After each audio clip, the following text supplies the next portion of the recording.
Chicago Newsroom 2.0 is made possible by the generous financial support of the Field Foundation of Illinois and generous Chicagoans like you.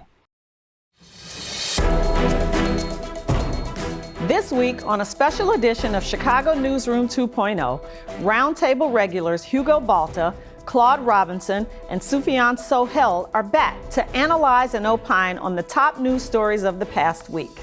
CAN-TV's Chief Education Correspondent Adrian Segura returns with a special edition of the Education First Report, spotlighting the upcoming school board election with Enlace Chicago's Angel Gutierrez and Harvard Graduate School of Education's Adam Parrott-Sheffer.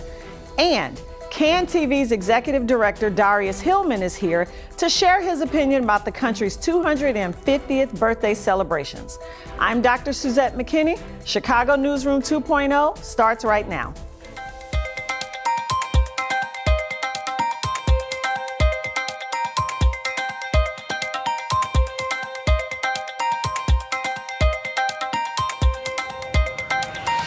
This week on the Roundtable, two major developments have Chicago asking difficult questions about leadership, accountability, and the city's future. First, after more than 3 decades with the Chicago Police Department, Superintendent Larry Snelling has announced he will retire effective July 15th, bringing to a close a tenure that saw significant declines in violent crime while navigating some of the city's most complex public safety challenges. His departure now launches yet another nationwide search for one of the most demanding jobs in American law enforcement and raises important questions about the direction of policing in Chicago. Then, City Hall is once again confronting its fiscal reality. Mayor Brandon Johnson says Chicago is facing a projected $130 million mid-year budget shortfall and argues the blame rests with the members of the City Council, whose alternative budget relied on revenue sources that have failed to materialize. But critics counter that governing also means owning the outcome, regardless of who wrote the budget. So where does responsibility truly lie? And more importantly, what happens next? Joining us now to help unpack these two critical stories are our Roundtable regulars, Hugo Balta, publisher of the Latino News Network, Sufyan Sohel, chair of the Cook County Commission on Human Rights, and Claude Robinson, president of Onyx Strategic Partners. Gentlemen, welcome back to the newsroom. It's good to see you. Thank you for having us. Well, as always, let's get to it. And, starting with Superintendent Snelling announcing his retirement. He leaves office now with violent crime trending downward in many categories. How should his tenure ultimately be evaluated, and what do you see as his lasting legacy? Claude, Sure. Why don't we start with you? What a surprise to so many, given all of the positives that have been happening, that he decides to retire. But think about it personally. 30 years at a job is a pretty long time. And Superintendent Snelling has had the reputation and support of the rank and file and the union as well. So I think this is great that he's retiring. Sure. And then I think we have to keep in mind that the position is a demanding position, and we don't know what's going on in his personal life as well. So I like that he's leaving while things are going well in the city. Yeah, I think you bring up a valid point. Many of us didn't know Superintendent Snelling until a couple of years ago when he took the role as superintendent. But he has been on the force for 30 years. Yes. Sufyan, you have thoughts here? I mean, I agree with you. I think I wish more people left when they were on top, right? And he's doing it where major crimes are down. As you mentioned, we don't know what's going on. I think 30 years of service is great and very commendable.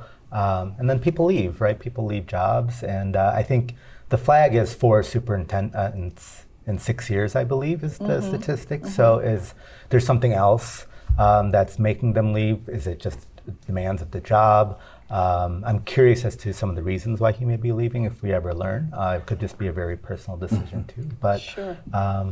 I'm grateful for his service and I'm excited for what's next. Absolutely. So Hugo, this will be Chicago's 4th police superintendent in just over 6 years.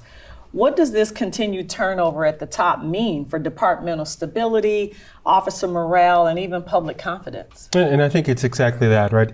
It's about stability. 4 in 6 years does not project stability, which is what the superintendent brought. And when we look at Brandon Johnson's team, there was a really good area to point to as far as stability. Now, with the rank and file, when you have such quick turnover, that is of concern. It's also a concern to the community because you start to get comfortable with someone in any position, but especially in a position when we're talking about public safety. And here we go again with a search that absolutely will be politicized. Absolutely. And I think we should keep in mind with the position, historically, that position, the longest serving commander or superintendent was back in the 1930s, was in the position for 16 years. And then in the 50s, there was a superintendent, O'Toole, I think. He was there for about 10 years. Okay. So the majority of the folks who've been in that position, it's been under 5 years, the majority of them. Sure. Definitely a high burnout, high turnover role. Yes. I'm interested in hearing what you gentlemen think the qualities are that Mayor Johnson should prioritize in selecting the city's next superintendent. Do you think the focus should be on a reform-minded leader, an experienced crime fighter, or someone who can effectively manage both? Sufyan, let's start with you. Both, definitely. Credibility within the department, trust from the communities that we're serving, good partnership with the city. I think all of those are really important. I agree, but it often feels like you're searching for a unicorn, right? Yes. Someone that has deep roots in policing, but is also understanding that they need to be a reformer and really think about the evolution of policing, which of course we can point to historically. It's a mixed bag. So I think it's going to be very difficult. You do need both. I think the search, as in all situations, should be very transparent and with the feedback of the communities that ultimately this position serves. So in terms of recruiting and retaining police officers while strengthening community trust, how much of a challenge do you think that falls on the next superintendent versus City Hall? Hugo, I think it starts with the superintendent, and it starts with a work-life balance. How often have we heard, not just from the community, but from police officers, that they're often going to calls where there should be a mental wellness person, right? That's not what they're trained for. So this superintendent, first and foremost, needs to look at taking care of what's happening in-house and invest in those directions, because that ultimately will trickle down in the services provided to the community. Sure. So, let's switch to one of our favorite topics here at the Roundtable, and that is the city's budget and all the challenges associated with it. So Mayor Johnson is now arguing that the projected $130 million shortfall stems from City Council's decision to pass an alternative budget built on revenue that ultimately failed to materialize. Do you think that's a fair assessment, or do you think responsibility rests with the mayor, regardless of who authored the budget? Sufyan, you look like you are just itching to get to this ultimately, question. responsibility, of course, rests with him. He's the leader of Chicago, right? But what we're seeing now on all sides is finger pointing. We're seeing the blame game, and no one saying, "Hey, these are the steps we can take to address this." We were talking earlier about how all of us are impacted by this budget deficit. What city services may be lost? How are we going to? Is my taxes going to go up? Am I going to? How are we going to fill this gap? And sometimes I feel when we have these discussions on the table, it's one party always blaming another party, and we don't ever hear, not from us, but from them, the solutions that they have to solve these very important problems. Sure. This is yet again, unfortunately, another example of Mayor Brandon Johnson disappointing me, right? I have no problem with him being critical of City Council, but he should have started with first taking ownership. You're right. Sure. He signs the budget. You sign it, you own it. So start the conversation by first looking at yourself and what you could have done better, and then be constructively critical of the people that you work with.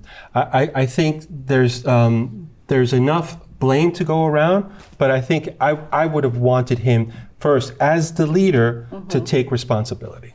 Well, as a follow-up to that, what I would say, Hugo, is that mid-year budget gaps are never easy to close. So what realistic options does the city have at this point? Is it spending cuts, new revenue, borrowing money, or perhaps some combination of all three? It's a combination of all three, and you have to be aggressive, especially at cutting spending, right? We should be in a couple of weeks talking about the budget for next year. So you got to pump the brakes right away, and then try very strategically on some lending as well as other ways to try to mitigate and close that gap. Sure. Well, did the mayor sign the budget? Isn't that the I'm wondering. I know because he didn't veto it, but I thought it was something that took place where he said, "This isn't my budget; it's theirs." Well, at some point there has to be some ownership, and we have to move forward. You know? Yeah. But even if that was the case, right? They gave it to him as this is the city council, where the city council hears your budget, right? Like some level of ownership, as you said, and approval process. And approval, but throughout all that, we're not seeing any of the solutions. There's why all this time and just pointing fingers and being like, "Hey, we messed up. We're your elected officials. Now we're going to try to solve it in a way that harms the least amount of people." Well, as we look ahead to the next budget cycle, what lessons should both the mayor and the city council take from this experience to avoid finding themselves in a similar position next year? Yeah, I was going to say, it seems we've been having this conversation. We're the adults in the room, and the folks who are committed to the people of the city of Chicago. So the mayor saying, this was this Rebel 26, but then this Rebel 26 saying it's you. And here we are at an impasse. And to me, when I watch it, the perception is that this is personal. Well, gentlemen, as always, thank you again for joining us here at the Round Table for another discussion of our most favorite topics. Thank you for having us. Thank you. On the other side of the break, CAN TV's Chief Education Correspondent Adrian Segura takes a closer look at the upcoming CPS school board elections. The Education First report is next.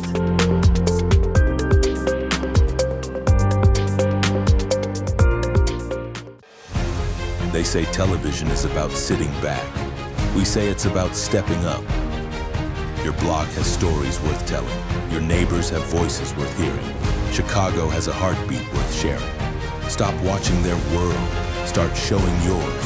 It's time to tune in and be seen. CAN TV, always here, always yours. Experience the power of community television.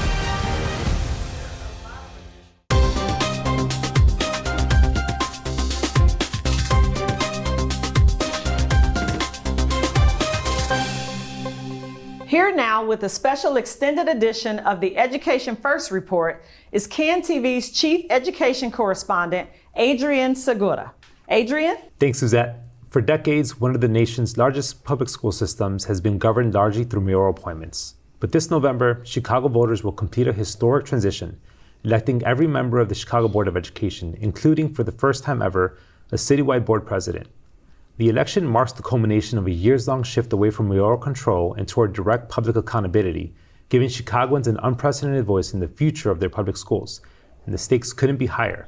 The next board will help guide Chicago Public Schools through some of its most consequential challenges, selecting long-term leadership, addressing significant financial pressures, navigating declining enrollment in communities, and making decisions that will shape educational opportunities for more than 320,000 students across the city. In this special Education First report, Enlace's Deputy Director of Institutional Advancement, Angel Gutierrez, and Harvard Graduate School of Education's Adam Parrott-Sheffer joined me to take a closer look at the races that would define the future of Chicago Public Schools. Angel and Adam, thanks for being here. So let's get started. Thanks for having us. I'd love to begin with big picture. What's the historic significance of this election? Angel, you're not only at Enlace, but you're also a sitting board member who was elected by the people in 2024. Why is this moment such a turning point for public education governance in Chicago? I think given all the pressures that you mentioned in your open, right? We have declining enrollment. We have aging infrastructure. We have more debt than we can pay for and afford. We just need to figure out much more stability, financial stability, and we need to be able to, I think, show the public that we can, live within our means and move the district to financial solvency, have the ability to be able to move things in a way that really bring back focus to teaching and learning back in the classroom. I love that, and I think building on that in many ways, Adam, earlier we had you on the show, you talked about this report card that you were developing, and a lot of what we hope would come out of a board, more accountability to the public, et cetera, I think the report card showed a little bit different. So I'm curious, like supporters of an elected school board argued that it would bring greater accountability and community representation to the space. Based on what we've seen so far, is this new model living up to those expectations? I think when it comes to greater accountability, we've seen a lot of those exciting proof points, right? We've seen decisions about closing schools, about budgets had out in the open, right? People actually sharing the different opinions that people have on it across the city. And so, of course, can we always have more accountability and transparency? Certainly. And I think there's a lot of promise there already. I think, the jury's still out when it comes to that community representation. And I think really that's part of the design still right now. When I talk to folks across our city, the number of people who do not know that this is an unpaid position, that these folks are working 30 to 40 hours a week to do this job, free job, we're not going to get to community representation as long as that's a true reality of the job, right? There's too many folks who are, not able to be part of the process, not even able to be part of public comment because of when it happens, right? So there's some real design things that I still think we have to do to get to that place where we have, authentic community representation from all of our communities here in Chicago. I love that, and I think building on that, I'm curious, Angel, you're elected by the people, so you're a sitting elected school board member. For decades, Chicago's schools operated under mayoral control. Adam just raised a couple potential risks that he named, but what are some of the bigger advantages and perhaps some of the risks of shifting to a fully elected school board? I think part of it is, right, like it's representative leadership, and you tend to represent your district and or area, like an alderman or a state rep or a senatorial candidate. I think you have the pulse of the community. In my particular case, we have the Southwest Educational Collaborative. So every month we meet with probably more than half of the principals of the schools, teachers, parents, to discuss the things that are happening, right? So people go around, they talk about all the things, highlights, and so it makes it easier for me to be an ambassador for the schools in my district, so I can champion the things that they're doing, I can promote whatever cool things are happening at those particular schools. So I think that's one of the really nice pieces to this is, right, that it becomes so uber focused at the district level, in the sub-districts, that you're able to really understand the needs. And every district, I think, looks differently, right? There's no two places that look alike, and we have different schools. So on the southwest side of the 7 high schools, 85% of the students stay home in that area, right? So they're not having to travel an hour away. They make a concerted decision, families, to stay within the high schools that are in the district. And I think zooming out, that's a great example of kind of like the proximity, frankly, that a lot of these board members have to their communities. I think zooming out, Adam, like you've got, I think, a lot of the work that you've done over the last several years focusing on the elected school board transition has kind of like put a spotlight on some of the key issues that come up in board meetings. And so I'm curious, like, how much influence do you think this newly elected board will have over the future direction of Chicago Public Schools, particularly when it comes to selecting leadership, approving budgets, and setting long-term priorities? Yeah, so that's the job of a board member, right? So when the board is not selecting the leader, giving them feedback and evaluating them, the board's not doing their job. When the board doesn't ensure that community's coming together and that the experts that we hire and pay are coming up with a strategic plan, the board's not doing their job. When the board's not figuring out how to do that within the budget and resources that we have and expecting folks to do that, they're not doing their job. And when they're not inspiring us to what can be possible for our young people, what does our young people thriving look like, they're not doing their job. And so I would say there's a whole lot of opportunity for the board to really lean into that. And it's about both who's there, the training and support they receive, but also the culture they choose to build once they're sitting in those seats. Okay. I'm going to transition us from this topic, but I want to end with this question for you, Angel. Mm-hmm. If you're talking to a voter who has never paid attention to a school board election before, why should they care about this one? I think we have lots at stake here over the course of the next year. In order for Chicago and Illinois to continue to compete, we need to have great schools. And the way you do that is by being involved and engaged in your local community, making sure that the schools are well resourced, making sure that you have great principals, great teachers, and great additional supports in the school that make that literally a community hub, right? We need to have that. And I think that that's one of the things that attracts other businesses, who want to make investments here locally, right? They want to see, does Chicago have the talent pool in order to continue to be a thriving world-class city? Love that. And this week we've seen 5 candidates get knocked off the ballot. Several incumbents are seeking another term while other newcomers are challenging them. What themes are beginning to emerge from these campaigns? And maybe we can start with Adam and then we'll go to Angel. I think one of the things is that most of the candidates have been so focused on these challenges, they haven't had a time to think about too many of the themes that are there. But I think if you kind of look at some of the things that are starting to emerge from the presidential campaign, is the first thing that happens in an election, right? We've got a lot of people trying to just tell their story of why they're doing this, right? They're talking about their connection to Chicago public schools. They're thinking about how do we want to fund our schools. They're talking about things like, if you're with CTU, there's a lot of conversations about a billionaire and the influence they have. On the other side, you have people talking about the role that CTU has in our schools, right? So I think there's less so much about issues right now, more about story and more about kind of who's on what team right now, as opposed to what we want the board to do. And I want to spend a quick second on the board president race, because I do think that's one that I want to make sure we give enough time to address. For many voters, this may be the least understood race on the ballot. Mm-hmm. Like, what powers and responsibilities does the board president actually have? They control the agenda. They get to determine what gets approved at a meeting. And so that's a pretty powerful piece. They get to determine the discussion, the debate that is happening on a daily basis at either the agenda review and or the monthly board meeting.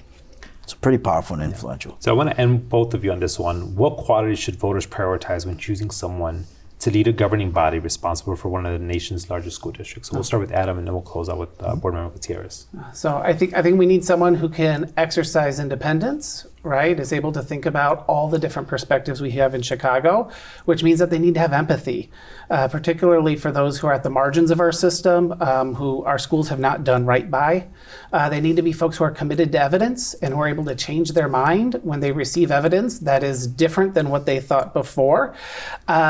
And I really think we need people who are creative, right? These are some challenges unlike we have ever seen before in this country around some of the budgetary challenges, AI, social media, all these sorts of things that our teachers and our young people are dealing with.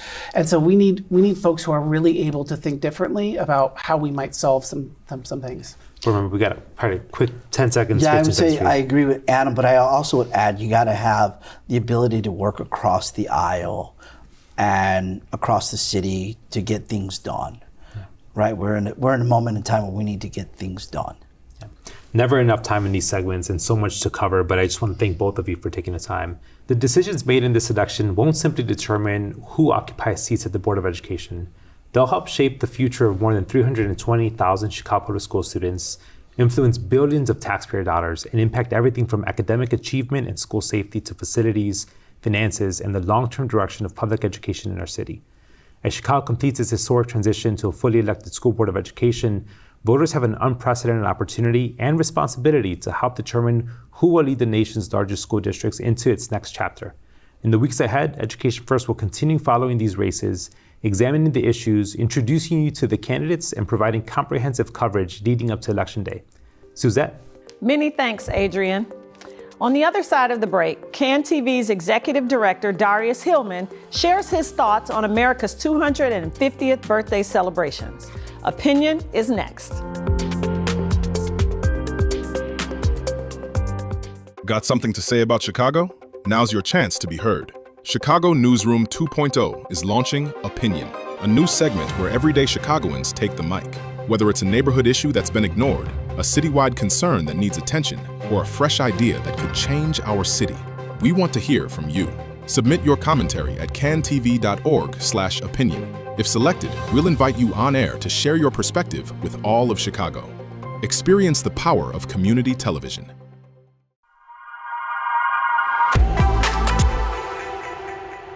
There's something unsettling about watching America throw itself the biggest birthday party in its history while refusing to look in the mirror. For weeks, we've been told to celebrate 250 years of American greatness. There have been fireworks, military flyovers, patriotic concerts, and endless speeches about freedom and liberty. But here's the question we should all be asking. Freedom and liberty for whom? Because while we're waving flags, too many Americans are still living with fear. Fear because of the color of their skin. Fear because of who they love. Fear because of where they were born, the faith they practice, or simply because they look like they don't belong. At a time when racism, xenophobia, anti-Semitism, anti-Muslim hatred, and attacks on LGBTQ Americans continue to shape our public life, celebration can feel less like patriotism and more like performance. Because patriotism without accountability becomes mythology. It asks us to remember only the chapters that make us proud, while ignoring the chapters that still demand justice. America's story has never been one of perfection. It is the story of people who forced this nation to become more faithful to its own ideals.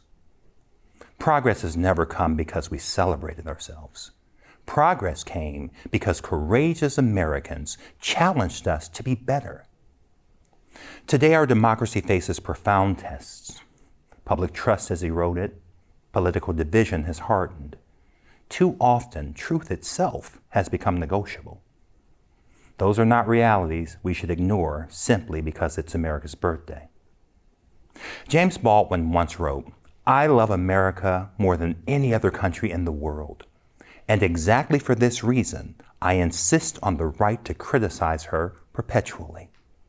That is not the voice of someone who hates America. It's the voice of someone who believes America is still worth saving. So yes, celebrate America's 250th birthday, but do not confuse celebration with absolution.